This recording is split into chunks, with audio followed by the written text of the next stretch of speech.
21 నుంచి కొన్ని మాటలు చదువుకుందాం. యెహెజ్కేలు గ్రంథము 21వ అధ్యాయము 21 నుంచి కొన్ని మాటలు చదువుకుందాం. బాటలు చీలు చోట రెండు మార్గములు చీలు స్థలమున శకునము తెలుసుకొనుటకు బబులోను రాజు నిలుచుచున్నాడు. అతడు బాణములను ఇటు అటు ఆడించుచు విగ్రహముల చేత విచారణ చేయుచు కార్యమును బట్టి చాలండి.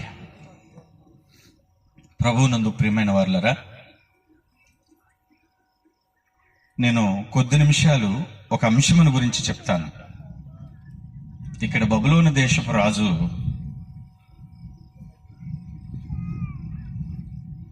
బాటలు చీలే చోటు అనగా ఒకటి ఒక దారికి మరొకటి మరొక దారికి వెళ్ళేది. మనకు అర్థమయ్యే భాషలో జంక్షన్, 3 రోడ్లు కలిసిన ప్రాంతాన్ని మనం జంక్షన్ అంటాం. 3 పైబలి 4 గాని.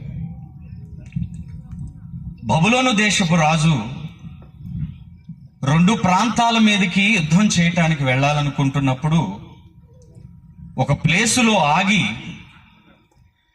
ఈ ప్రాంతానికి రబ్బా అనే ప్రాంతానికా లేకపోతే యెరూషలేము ప్రాంతానికి వెళ్ళి ఏ ప్రాంతానికి హాని చేద్దామన్న ఆలోచనతో ఆనాడు వారికి సంబంధించిన కొన్ని శకునాలు, కొన్ని విషయాలు తెలుసుకుంటున్న సందర్భం ఇది.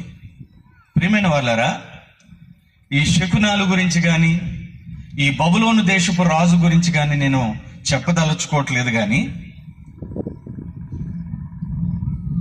ఈ 2 దారులు చీలు చోటు, బాటలు చీలు చోటు గురించి కొద్దిగా నేను చెప్తాను. కొంచెం మనసు పెట్టి వినండి. జీవితం కూడా చాలా అందమైనది. ఒక్కసారే భూమి మీదకి మనం వచ్చాం, ఒక్కసారే చనిపోతాం. మరొక జన్మంటూ మనకి లేదు. చాలా చోట్ల చాలా మంది మాట్లాడుకుంటూ ఉన్న విషయం ఏంటంటే మరొక జన్మ ఉందని, లేకపోతే పూర్వ జన్మ ఉందని చాలా మాట్లాడుతూ ఉంటారు. బైబిలు అలాంటి విషయాలేమీ ప్రస్తావించబడలేదు. ఒక్కసారి ఈ జననం జరిగింది, ఒక్కసారి ఈ మరణం జరుగుతుంది. ఇక అంతకంటే వేరే దారి ఏమీ లేదు. అయితే ప్రియమైన వారులారా, ఈ జీవితానికి దేవుడు ఒక అందాన్ని